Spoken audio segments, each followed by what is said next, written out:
अगर आप क्लास 12 के स्टूडेंट हैं और होम साइंस पढ़ना चाहते हैं तो आप बिल्कुल सही वीडियो पकड़े हैं, है ना। लगे रहिए। इसमें आपको हम बताने वाले हैं क्या 173 VVI क्वेश्चन जो होम साइंस में है वो हमेशा इसी में से क्वेश्चन पूछे जाते हैं। मतलब 173 क्वेश्चन को आप समझ लेते हैं तो होम साइंस का जितना भी क्वेश्चन होगा आप आराम से बना सकते हैं ऑब्जेक्टिव को छोड़कर, ठीक है ना। तो आप ध्यान से समझिए, 2 नंबर वाला भी बन जाएगा और 5 नंबर वाला भी इससे बन जाएगा। पहले हम लोग फोकस कर रहे हैं 2 नंबर वाले पे, क्योंकि सबसे ज़्यादा 2 नंबर वाला ही इंपॉर्टेंट है नंबर पुराने के लिए।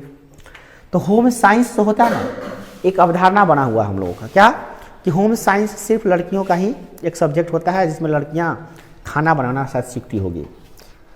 तो ऐसी कोई बात नहीं है। होम साइंस एक साइंस का ही पार्ट होता है जो आर्ट्स के अंतर्गत बच्चे पढ़ते हैं, और होम साइंस में काफ़ी अच्छा कैरियर है। अगर होम साइंस ऑनर्स कर लेते हैं तो काफ़ी अच्छा कैरियर है। होम साइंस से 2 फायदे होंगे। एक तो आपको व्यक्तिगत जीवन में भी कुछ लाभ होगा, कुछ क्या बहुत सारे लाभ होंगे, और दूसरा आप होम साइंस ऑनर्स करके एक अच्छा सा लेक्चरर बन सकते हैं, किसी कॉलेज में प्रोफेसर बन सकते हैं। होम साइंस पे अगर दिल लगा लिए, उससे ठीक से पढ़ लिए, उसको समझ लिए तो अच्छा खासा कैरियर हो सकता है। और आने वाले समय में होम साइंस का बहुत बड़ा रिक्वायरमेंट होने वाला है। आने वाले समय में इसका बहुत बड़ा एक स्कोप बनेगा। आप होम साइंस सिर्फ पढ़ा के प्रसिद्धि प्राप्त कर सकते हैं, बहुत ज़्यादा फेमस हो सकते हैं। तो आज की क्लास में हम लोग शुरू करेंगे होम साइंस, है ना। क्या होता है पहले ये समझिए। देखिए, पहले तो ये बात होती है कि होम साइंस होता क्या है। सबसे पहला सवाल यही उठता है, मन में आता है, कोई आदमी पूछता है कि क्या पढ़े तो होम साइंस। तो होम साइंस क्या होता है बताओ, तो क्या जवाब दीजिएगा, होम साइंस होता क्या भाई। तो होम साइंस के बारे में बताइएगा कि होम साइंस जो होता है ना, ये होम साइंस एक साइंस का ही शाखा है। होम साइंस में क्या पढ़ते हैं हम लोग, होम साइंस में पढ़ते हैं कि गृह का विज्ञान, इसका मतलब हिंदी ये होता है गृह विज्ञान, आता है गृह विज्ञान। गृह विज्ञान मतलब क्या है कि एक घर के बारे में, गृह माने क्या होता है घर, और विज्ञान माने क्या होता है जो बिना ज्ञान का जो ज्ञान प्राप्त करते हैं वही होता है विज्ञान। तो गृह विज्ञान का अर्थ क्या हो, शाब्दिक अर्थ क्या हो गया कि गृह माने घर के बारे में जानना, घर के सारे नियमों, घर का आय, खाद्य पदार्थ, मिलावट या जितनी भी चीज़ें होती हैं गृह के बारे में, उन सब का प्रबंधन, संरक्षण, बहुत सारी चीज़ों को हम लोग गृह विज्ञान में पढ़ते हैं। तो विज्ञान की वह शाखा जिसमें घर के बारे में पढ़ते हैं, घर के को हम एक साइंटिफिक तरीके से जानते हैं, उसे कहते हैं क्या गृह विज्ञान।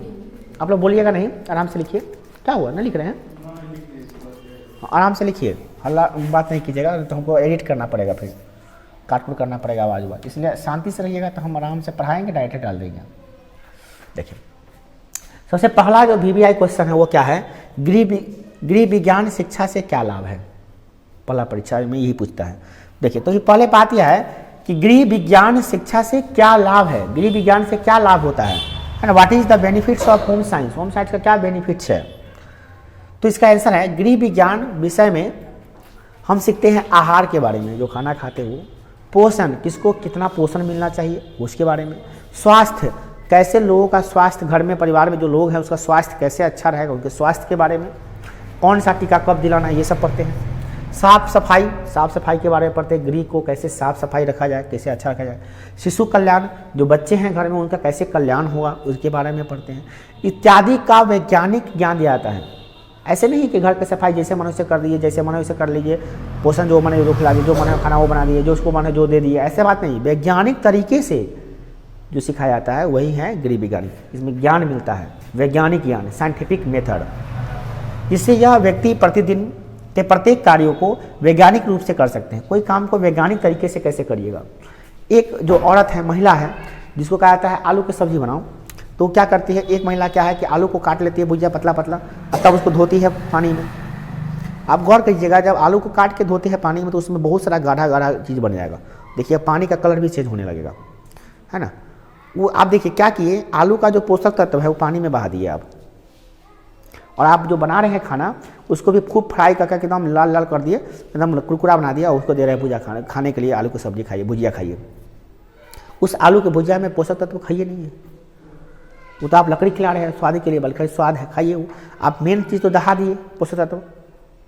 तो कहिए सर आलू को धोए नहीं, ऐसे चढ़ा दे, नहीं भैया, उसका तरीका है कि पहले धोइए, धोने के बाद अच्छे से धो लीजिए तब काटिए, तो धो के काटने में क्या हो जाएगा आपका, और काट के धोने में क्या हो गया, दोनों में फर्क हो गया। अगर आप धो के काट रहे हैं तो आपका साफ भी है और पोषक तत्व भी है, उसमें जो चीज़ चाहिए, जो आलू में होता है प्रोटीन, कार्बोहाइड्रेट, तो आपको वो भी मिल रहा है, और प्लस में आपका धोआ भी है। दूसरा काट के धो रहे हैं तो क्या हो रहा है, आपका साफ तो हो जा रहा है, बशर्ते उसके साथ क्या हो रहा है, पोषक तत्व भी आपका साफ हो जा रहा है। उससे पोषक तत्व थोड़ा कम मिलेगा, कुछ तो बचेगा मगर कुछ दहा ही जाएगा, आधा से ज़्यादा दहा ही जाएगा। तो कोई चीज़ है जो पूरा पोषक तत्व मिलेगा, एक आधा पोषक तत्व, दोनों में अंतर है कि है, तो ये बातें होती है। तो एक वैज्ञानिक तरीके से बात कीजिए ना, आप खाना ही बनाने की बात है तो वैज्ञानिक तरीके से पकाइए। आप क्या करते हैं, तेज आंच लगा देते हैं, जब मन है तो स्लो कर देते हैं, भैया उसका तरीका है, उस तरीके से कीजिएगा वैज्ञानिक तरीके से, तो खाना स्वादिष्ट भी बनेगा और प्लस में पोषक तत्व से भी भरपूर बनेगा। तो ये सब बातें होती है पोषक, है ना। अब है कि गृह विज्ञान का क्या महत्व है बताइए। गृह विज्ञान में तो हम लोग ये सब सीखते हैं, प्रतिदिन के कार्यों को सीखते हैं, घर के प्रतिदिन जो कार्य होते हैं वो सब समझते हैं। अब गृह विज्ञान का महत्व क्या होता है, क्या महत्व है इसका, तो कह रहा है क्या, गृह विज्ञान का महत्व इस प्रकार है। सबसे पहला, गृह संबंधित कार्यों को समुचित जानकारी प्राप्त होती है। घर में जितने भी कार्य होते हैं उसका सही से जानकारी आपको मिलता है गृह विज्ञान में। दूसरा, बच्चों एवं पारिवारिक सदस्यों के देखभाल करने की जानकारी प्राप्त होती है कि बच्चों की देखभाल कैसे करें, घर में जो सदस्य हैं, जो लोग हैं, उनकी देखभाल कैसे करें, किसको क्या देना है खाना, कब पहनाना है, क्या कपड़ा पहनना है, कैसा कपड़ा पहनना है, इस सब की देखभाल करना। साथ ही सीखते हैं सिलाई करना। गृह विज्ञान में गृह वाटिका सीखते हैं, घर को कैसे डेकोरेट किया जाए ताकि घर में आए तो मन प्रसन्न हो जाए, है ना, इस सब की जानकारी मिलती है। तो टोटल ओवरऑल मिल क्या रहा है, घर के बारे में समुचित ज्ञान मिल रहा है, ठीक है ना। इसके साथ और भी चीज़ मिलता है, जैसे पैसे की आमदनी कैसे बढ़ेगी, कैसे आप एक्स्ट्रा पैसे कमा सकते हैं, घर में भी कुछ रख के कुछ पैसे कमा सकते हैं, है ना, अपने घर को वृद्धि कर सकते हैं, विकसित कर सकते हैं, इस सब तरीकों को भी इसमें पढ़ा जाता है। तीसरा क्वेश्चन है, गृह प्रबंधन से आप क्या समझते हैं। गृह प्रबंधन मतलब होम मैनेजमेंट जो होता है वो क्या होता है, होम मैनेजमेंट क्या है। तो कह रहा है क्या, गृह प्रबंधन का मतलब होता क्या है। साधारण शब्दों में प्रबंधन एक साधन है, हमारे पास जिस परिस्थिति में जो भी साधन उपलब्ध है रहते हैं उसका सर्वोत्तम उपयोग करें जिससे हमारी इच्छाएं और उद्देश्य पूरा हो सके। देखिए, प्रबंधन का मतलब होता है मैनेजमेंट करना। आपके घर में जो साधन है उसी में आपको खुश रहना है। आपके पास साइकिल है, आपके पास चूल्हा है, कुर्सी है, टेबल है, बेड है, पर्दा है, जो भी चीज़ आपके घर में, झाड़ू है, तो आप कैसे मैनेजमेंट कीजिएगा कि उतने सामान में अपने जीवन को कैसे सुखी बनाइएगा, यही तो मैनेजमेंट कहलाता है। प्रबंधन का मतलब क्या होता है कि आप जो सामान आपके पास उपलब्ध है उसको कितने अच्छे से मैनेज कर लेते हैं ताकि उसका ज़्यादा से ज़्यादा लाभ मिले आपको, ये प्रबंधन कहलाता है, मैनेजमेंट कहलाता है। और गृह मैनेजमेंट भी एक बहुत बड़ा बात है। लाख कहते हैं ना, कितनों कमाएगा बाहर वाला, जब तक घर वाला उसको सुरक्षित नहीं करेगा तब तक पैसे की आमदनी नहीं होगी घर में।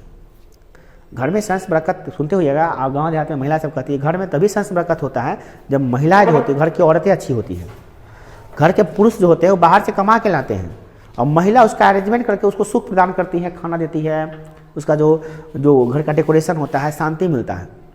थक हार के जब बाहर से लोग आता है ना घर में, तो उसको वहाँ पे शांति चाहिए, सबसे बड़ी बात, उसको भोजन चाहिए, उसको रेस्ट चाहिए, उसको एंटरटेनमेंट चाहिए, और ये कौन देगा, घर में जो महिलाएं हैं वही करेगी। अब कोई ऐसा आदमी तो नहीं है कि बाहर भी काम करेगा, घर पे भी आके वही काम करेगा, तो उसका जीवन तो हो जाएगा नर्क। या महिला को भी कह दिया जाए कि तू घर का भी काम करो, बाहर का भी काम करो, उसका भी जीवन नर्क बन जाएगा, है ना। न तो एक महिला खाली घर का काम करके जीवन चला सकती है, और न खाली पुरुष खाली बाहर का काम करके जीवन चला सकती है। दोनों की सहभागिता होनी चाहिए। वो बाहर काम कर रहा है तो आपका घर पे भी काम होना चाहिए। 2 पैसा कमा रहा है तो 2 पैसा बचा भी सकते हैं आप। अब कोई आदमी 10 रुपया कमा के लाया, उसकी पत्नी जो है फुहर है, बस 10,000 रुपया उड़ा दी, 12,000 रुपया 2,000 रुपया कर्जो लगवा ली, है ना। तो ऐसे घर का विकास होगा। वो 10 साल उससे ऐसा घर देखिए गांव समाज में, आपके घर में आसपास में, चाहे हो सकता है आप ही का घर हो ऐसा कि 10 साल पहले भी वैसन के था, 10 साल बाद भी वैसन के है, कुछ परिवर्तन ही नहीं है। 10 साल पहले पापा जी बनाए थे घर, प्लास्टर नहीं हुआ था, और 10 साल के बाद अभी वो प्लास्टर नहीं है ना। जीवन बीत गया बिना प्लास्टर के। प्लास्टर हुआ तो पेंट नहीं है, पेंट हुआ तो डेकोरेशन नहीं है, डेकोरेशन कुछ नहीं है घर में। क्यों? क्योंकि उस घर की महिलाएं प्राछूत है। प्राछूत ही कहिए उसको, सेंसलेस वुमेन, जिसके पास सेंस ही नहीं है। बाहर से आदमी कमा के ला रहा है तो घर का मैनेजमेंट करने का तरीका आप न सीखिए। घर में कैसे बरकत होगा, कैसे पैसा जमा होगा, कौन पैसा जमा होने वाला है, कौन खर्च होने वाला है, कौन कहाँ ध्यान आने वाला है, आपको नहीं मैनेजमेंट करना है। उतनी साधन को कोई आदमी महल में भी बिखरा हुआ चीज़ है, जैसे घर ही अच्छा बना लिया और उसमें सब कुछ बिखरा हुआ सामान रहेगा। अब एक बेडे है, मान लिया आपका बिस्तर है, बिस्तर में सब सामान आते, तकिया है, जाजिम है, तोशक है, सब कुछ है, और सबको उधेर फुधेर कर रख दीजिए। अब बाहर से आई देखने के ए बाप रे बाप, कहाँ आराम करे, समझ में नहीं आ रहा है, कितना गुस्सा आ रहा है, कितना सामान सब बिखरा पड़ा हुआ है। और उसको क्या कर लेते हैं हम, तोशक बिछा देते हैं, उसके साथ जाली बिछा देते हैं, तकिया रख देते हैं, अरेंज कर देते हैं, पर्दा उर्दा सब ध्यान के लगाते हैं, पर्दा सब कुछ साफ सफाई कर देते हैं। तो वही घर में कैसा लग रहा है, अब ठीक है। शर्मा तो उतनी था, पहले भी सामान उतनी ही था, अभी भी सामान उतने ही है। आपने क्या किया, मैनेजमेंट, इसी को कहते हैं प्रबंधन किया आपने। क्या क्या प्रबंधन किया आपने मैनेजमेंट किया उस चीज़ का, और मैनेजमेंट करके उतने चीज़ में बहुत अच्छा बना दिया आप, ठीक है ना। तो यही मैनेजमेंट होता है। प्रबंधन का मतलब होता है जो साधन है उसी को अच्छा से बढ़िया से उपयोगी बना देना। अच्छा, परिवार के लक्ष्यों को प्राप्त करने के उद्देश्य से पारिवारिक साधनों का प्रयोग के लिए किया गया आयोजन, नियंत्रण एवं मूल्यांकन ही गृह प्रबंधन कहलाता है। आप परिवार के जो सदस्य हैं, परिवार के लक्ष्य होता है, हर परिवार का एक लक्ष्य होता है। आपके परिवार का भी कुछ लक्ष्य होगा, पता कीजिएगा आपके परिवार का लक्ष्य क्या है। आपके घर में लोग क्या चाहते हैं, एक अच्छा सा घर होगा, एक यहाँ पे किचन रहना चाहिए, यहाँ पे बाथरूम होना चाहिए, यहाँ पे आगे अथी होना चाहिए, पीछे जो है बाड़ी होना चाहिए, साग सब्जी उगेगा, यहाँ पे गाय एगो होनी चाहिए, एगो गाड़ी होनी चाहिए। एक लक्ष्य होगा आपके घर का। अगर घर आपका सही है तो आपके घर का एक लक्ष्य होगा कि 5 साल के बाद हमारे पास ये होगा। अगर आपके घर का लक्ष्य नहीं होगा ना तो पता ही नहीं होगा कि 5 साल के बाद क्या हुआ था, 5 साल बाद क्या होने वाला है, 5 साल पहले क्या हुआ, 5 साल बाद क्या हुआ, इसने कुछ नहीं हो जाता है, कोई मतलब ही नहीं है। तो कोई लक्ष्य नहीं है। मगर जिस परिवार का लक्ष्य है, कुछ करना है, उसको बनना है, अच्छा करना है, तो लक्ष्य निर्धारण करता है। और लक्ष्य निर्धारण करता है किस लिए, ताकि परिवार का अच्छा से कल्याण हो, विकास हो, है ना। हर आदमी का विकास करने का अधिकार है कि नहीं है। क्या आप गरीब पैदा लिए तो गरीबी में मरना चाहते हैं कि अमीर होना चाहते हैं। सब आदमी का उद्देश्य है ना कि हम अमीर हो, हमारे पास पैसा कौड़ी हो, मैनेजमेंट अच्छा हो, अच्छा पैसा खा पी, समाज में स्टेटस अच्छा हो, रहन सहन हमारा अच्छा हो, नहीं चाहते हैं। कौन आदमी दुनिया का है जो ये नहीं चाहता है कि हमारे पास अच्छा खासा रहन सहन हो, पैसा कौड़ी हो, कौन नहीं चाहता है बताइए। तो उसके लिए मैनेजमेंट करना पड़ेगा कि अपने आप हो जाएगा सब, अपने आप नहीं होगा, सब मैनेजमेंट करना पड़ेगा। पैसा कमाने से ही नहीं हो जाएगा, उसको मैनेजमेंट करने से होगा, है ना। पैसा तो बहुत लोग कमाते हैं, कोई 10 साल रुपया कमा के भी सुखी जीवन बिता रहा है, कोई 20 साल कमा के भी कंगाले हैं। क्यों? क्योंकि 10 साल वाला मैनेजमेंट करके चल रहा है तो उसका सब कुछ काम सही से हो रहा है। बेटी को पढ़ा भी रहा है, बेटा को पढ़ा भी रहा है, डॉक्टर इंजीनियर भी बना रहा है, अपना उसमें ज़मीनों लिखा रहा है 10,000 में। कोई 20 साल भी कमाता है और लुटा रहा है, पैसा इन्हें उन्हें खर्च कर रहा है, तो उसका क्या होगा, कंगाली होगा कि नहीं होगा, बदहाली होगा कि नहीं होगा। तो यही हाल होता है। तो उसके परिवार के साधनों का उपयोग करिए ना। भाई परिवार में हमारे पास जो चीज़ है उसी में ना मैनेजमेंट करेंगे, तो उसी को कहते हैं क्या, गृह विज्ञान का बढ़िया से प्रबंधन, गृह प्रबंधन कहलाता है वो, ठीक है ना। अच्छा, 3वां क्वेश्चन समझ आ गया। चलिए 4था नंबर क्वेश्चन है, पीयूष ग्रंथि क्या होता है। ये पीयूष ग्रंथि क्या होता है, देखिए पीयूष ग्रंथि एक अंतस्रावी ग्रंथि है हमारे शरीर में। अब गृह विज्ञान को छोड़िए, थोड़ा सा आइए शरीर में। हमारे शरीर में बहुत सारी ग्रंथियाँ होती हैं, बहुत सारी ग्रंथियाँ होती हैं। लार ग्रंथि से लार निकलता है, स्लाइवा जिससे भोजन पचता है। अमाशय से निकलता है हाइड्रोक्लोरिक अम्ल, HCl जो भोजन को पचाता है। अलग अलग ग्रंथियाँ हैं, वो अलग अलग चीज़ निकलता है। उसमें एक होता है पीयूष ग्रंथि, जो ग्रंथि अंदर होता है हमारे शरीर को, उसे कहते हैं अंतःस्रावी। क्या कहते हैं, अंतःस्रावी। हमारे शरीर में जितनी भी ग्रंथियाँ हैं ज़्यादातर शरीर के अंदर ही हैं, ठीक है ना। जिसका आकार एक मटर के दाने का आकार के होता है। जो पीयूष ग्रंथियाँ होती है वो मटर के दाना के लेखन होता है, पतला हो जाता है, गोल गोल, है ना। इससे पैदा होने वाले हार्मोन अंतःस्रावी ग्रंथियों में सक्रियता को उत्तेजित करता है। इससे जो हार्मोन बनता है, उस मटर के दाना में हार्मोन बनता है। हार्मोन क्या होता है, उत्तेजित करने वाला चीज। हार्मोन क्या होता है, एक जटिल रासायनिक पदार्थ होता है जो हमारे शरीर में प्रवाहित होता रहता है। उसी से आपको गुस्सा आता है, उसी से आपको हंसी आता है, उसी से आपको रोना आता है, उसी से आपको उदास रहते हैं, उसी से आप प्रसन्न दिखते हैं, उसी चेहरा पर रौनक आता है, उसी हार्मोन से आपका हाइट बढ़ता है, उसी हार्मोन से आपका मोटापा बढ़ता है, उसी हार्मोन से आपका पतलापन होता है, उसी हार्मोन से कालापन बढ़ता है। जितना भी शरीर में काम हो रहा है, लंबाई चौड़ाई मोटाई, हंसी रोना, दुख सुख, सब कुछ हार्मोन की वजह से हो रहा है। ये गैस होता है, लाफिंग गैस। वो गैस हमें यहाँ पर वो डब्बा है, निकाल देंगे तो सब लोग हंसने लगिएगा आप। जैसे वो गैस नाक में घुसेगा वो हार्मोन निकलना शुरू हो जाएगा हंसने वाला। आप खा बिना मतलब कि हंसते हंसते मर जाए, बहुत छोड़ देंगे तो आप हंसते हंसते मर जाइएगा, चुप ही नहीं होगा, आप बिना मतलब के हंस रहे हैं। पागलों की तरह हंसते हंसते इतना आपको ज़्यादा गैस छोड़ देंगे, बस हंसते हंसते आप मर ही जाइएगा, अंत हो जाएगा आपका। तो लाफिंग गैस करते हैं, ज़्यादा देर को छोड़ देंगे तो मर ही जाएगा आदमी। बंद कमरा कर दें, वो गैस छोड़ दें आपको, तो आप हंसते हंसते मर जाइएगा, पूरा शरीर का नस उस फटने लगेगा अपने आप। पता गैस है, गैस गया अंदर, वो हार्मोन निकाला लाफिंग गैस का, आपको बता दें। तो हार्मोन बहुत पावरफुल होता है। कभी कभी उत्तेजना आती है, गुस्सा आती है, प्रेम आता है, तो ये सब कहाँ आ रहा है, सब हार्मोन की वजह से आता है। तो ये जो पीयूष ग्रंथियाँ से हार्मोन निकलता है, ये काफ़ी ज़्यादा मतलब आपको क्या करता है, उत्तेजित करने का काम करता है, उत्तेजना लाती है आपके शरीर के अंदर, ठीक है ना, पीयूष ग्रंथियाँ।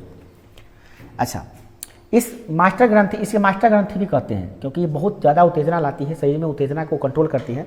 पीयूष विकार होने का मतलब होता है हार्मोन का बहुत अधिक या कम होना।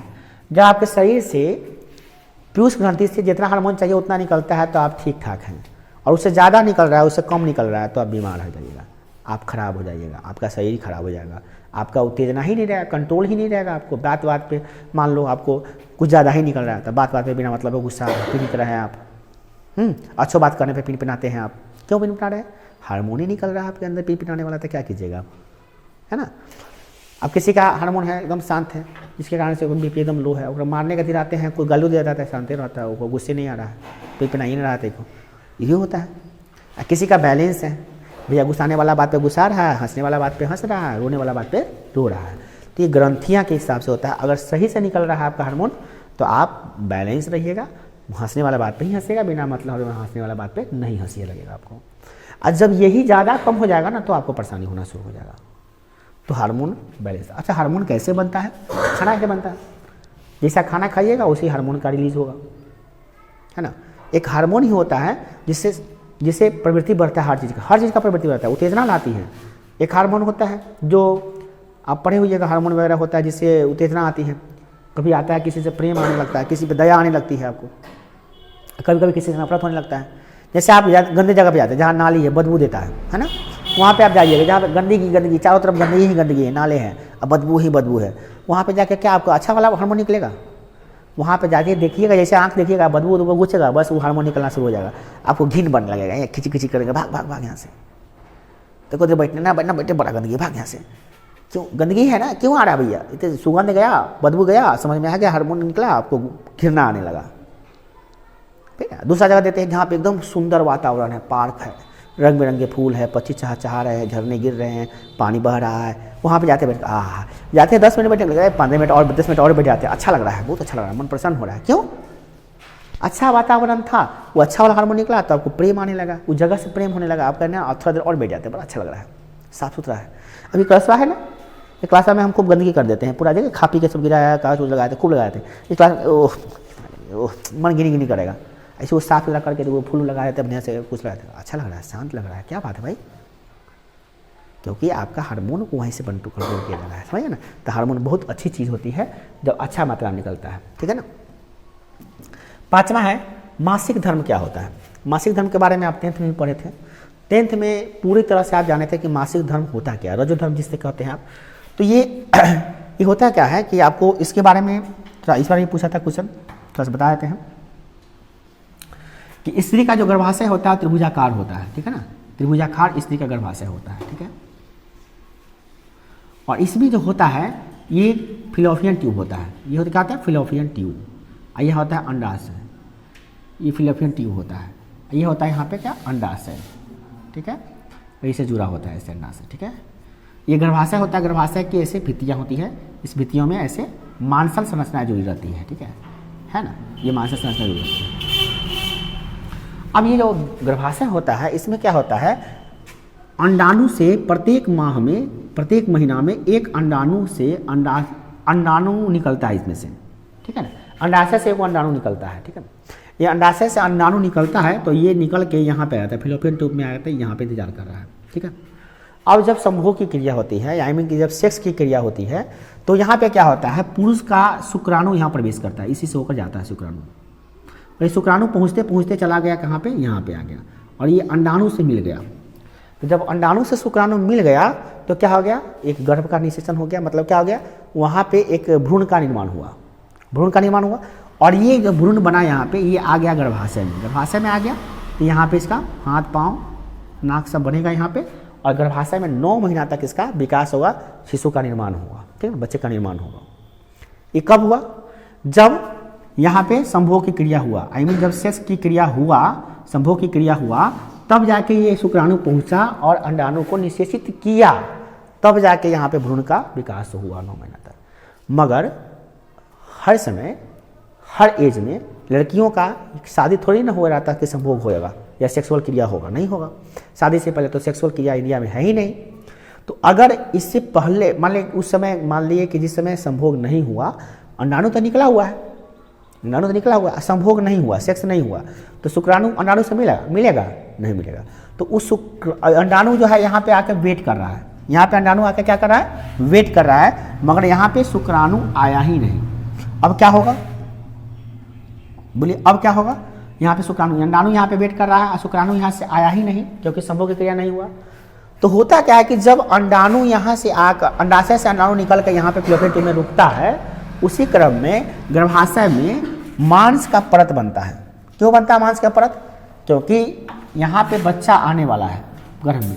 तो बच्चा जब यहाँ पे आने वाला है तो क्या हो जाएगा बताइए? जब बच्चा यहाँ आने वाला है तो इससे फायदा ये हो जाएगा कि भैया ये तैयार रहेगा, यहाँ पे मांस बनल रहेगा, तो यहाँ पे इसको सेफ्टी मिलेगा, यहाँ पे पोषक तत्व तो सब कुछ को मिलेगा, है ना। जैसे घर में कोई मेहमान आने वाला था तो घर को डेकोरेट कर देते हैं ना, उसी प्रकार से यहाँ पे शिशु के आने से पहले ही, जैसे अंडाणु निकला, अंडाणु यहाँ निकला, अंडाशय से अंडाणु निकला, यहाँ पे घर मांस का परत, मांस और खून का, रक्त का यहाँ पे परत बनना शुरू हो जाता है। मगर यहाँ पे शुक्राणु मिला, उससे नहीं मिला, शुक्राणु नहीं मिला तो निषेचन की क्रिया नहीं हुआ, निषेचन की क्रिया नहीं हुआ, तब ये अंडाणु कहेगा अब मर जाएगा, ये मैंने 24 दिन पर 20 दिन पर निकलने के बाद वो मर जाता है। मरने के बाद में क्या होगा? ये योनि मार्ग से निकल जाएगा बाहर। अभी जब मेहमान ही नहीं आया तो ये जो मांस का बना हुआ परत है क्या, ये भी टूट कर योनि मार्ग से निकल जाएगा, जो मासिक धर्म कहलाता है। योनि से जो ये जो अवशिष्ट पदार्थ है, क्योंकि ये गंदगी हो गया, अभी इस शरीर में रहेगा तो क्या होगा? बीमारी फैलेगा। तो इस शरीर से निकल जाएगा तो सही रहेगा, शरीर स्वस्थ रहेगा। तो ये निकलता है योनि मार्ग से, इसी को कहते हैं क्या? मासिक धर्म। मासिक धर्म को क्या कहते हैं? रजो धर्म भी कहते हैं। इसको मेंस्ट्रुअल साइकिल बोलते हैं, मेंस्ट्रुअल साइकिल बोलते हैं, या उसको शॉर्ट में MC भी कहा जाता है। ऐसे गांव देहात में लोग महीना MC वगैरह नाम उसका देता है। इसका रियल नाम क्या है? मासिक धर्म या रजो धर्म। अब इससे क्या हो जाता है? ये होना एकदम तय है, फिक्स है। ये नहीं अगर किसी को हो रहा है लड़कियों को तो समझिए उसको बीमारी है और इसका इलाज कराना होगा, नहीं तो तुरंत हो सकता है बाज हो सकती है, उसका बच्चा भी पैदा ना हो, ऐसा भी हो सकता है। तो ये होना बहुत ज़रूरी होता है। अगर ये रुक गया, कभी कभी होता है क्या है, अभी कब से शुरू हो जाता है ये भी जान लीजिए। तो एक्चुअली होता है क्या है कि अंडाणु जो है 12 साल के जब होता है लड़कियाँ, तो 12 साल से ही अंडाणु परिपक्व होना शुरू हो जाता है, अंडाणु निकलना शुरू हो जाता है। तो 12 साल उम्र है, वहाँ से MC शुरू हो जाता है। परंतु किसी किसी का खान पान बहुत अच्छा होता है, खान पान क्या होता है? बहुत अच्छा होता है, अच्छा हेल्दी परिवार में खाना पीना उसका अच्छा है, तो हो सकता है 10 साल में ही होना शुरू हो जाए।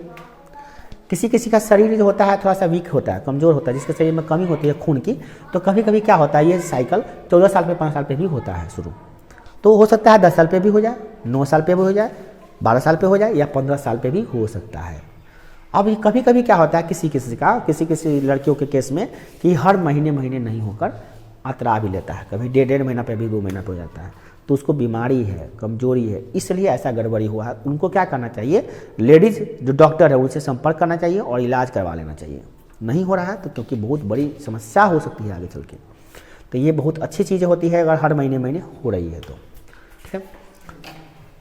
यही था अंडाशय से, यही चीज़ यहाँ पे लिखा हुआ है, ठीक है ना, ठीक। क्योंकि हर महीने होता है इसलिए इसको मासिक धर्म कहते हैं। अब है गर्भाशय। गर्भाशय क्या होता है? गर्भाशय के बारे में अभी बताए हैं। गर्भाशय जो होता है एक थैला होता है जो नाशपाती के आकार का होता है, जो आप देखिए यहाँ पे हट गया। गर्भाशय अभी बना के दिखाए हैं आपको। गर्भाशय जो होता है एक नाशपाती के आकार का होता है, जिसमें गर्भ का संचयन, गर्भ जहाँ पे भ्रूण जाता है 9 महीने उसका विकास होता है, ठीक है ना। ये खोखला होता है, चारों तरफ से मांसपेशियों का बना होता है, ठीक है, और खोखला थैला होता है। इसके पीछे जो होता है मलाशय होता है, मल द्वार होता है, मूत्राशय होता है, जहाँ पे मूत्र जमा होता है, उसी के आगे पीछे होता है ना। उसी गर्भाशय के आगे मैंने पीछे होता है मलाशय, आगे होता है मूत्राशय, ठीक है। अच्छा, जो गर्भाशय होता है, गर्भाशय का 2 गो जो खुला हुआ था पाइप लेखन, उसको क्या बोलते हैं? डिम्ब वाहिनी। क्या कहते हैं? डिम्ब वाहिनी। इसको अंग्रेजी में कहते हैं फैलोपियन ट्यूब। क्या कहते हैं? Fallopian tube. जहाँ पे अंडाणु और शुक्राणु मिलता है, जहाँ पे अंडाणु और शुक्राणु मिलता है उसको क्या कहते हैं? डिम्ब वाहिनी। क्या कहते हैं? परीक्षा में पूछा था ऑब्जेक्टिव, डिम्ब वाहिनी कहते हैं या अंडवाहिनी कहते हैं या फिलोपियन ट्यूब कहते हैं उसको, ठीक है ना, उसी का नाम है वो। तो डिम्ब वाहिनी में खुलता है दोनों, क्यों खुलता है? क्योंकि डिम्ब वाहिनी में ना अंडाशय आएगा, अच्छा अंडाणु आएगा और वहीं पर शुक्राणु जाएगा और दोनों का मिलन होगा तो निषेचन कहते हैं उसको। क्या कहते हैं? अंडाणु शुक्राणु मिलता है उसको क्या कहते हैं? निषेचन। और वही गर्भ में आता है। तो पाइप खुला रहेगा तब ना फिर वो जो दोनों मिलने के बाद फिर आएगा गर्भाशय में। अगर पाइप बंद रहेगा तो क्या होगा? नहीं होगा। अच्छा एक बात और समझ लीजिए, उसमें क्या होता है कि जब चाहता है कोई अनवांटेड ना हो, जैसे कि बच्चा जिसको चाहिए जितना हो गया अब, तो अब चाहता है क्या कि हमारा बच्चा अब ना हो, तो उसके लिए क्या कहता है? डिम्ब वाहिनी ऑपरेशन करवाया जाता है। सुनते होइएगा, महिलाओं का क्या होता है? ऑपरेशन होता है। तो ऑपरेशन में क्या होता है? ऑपरेशन में क्या होता है?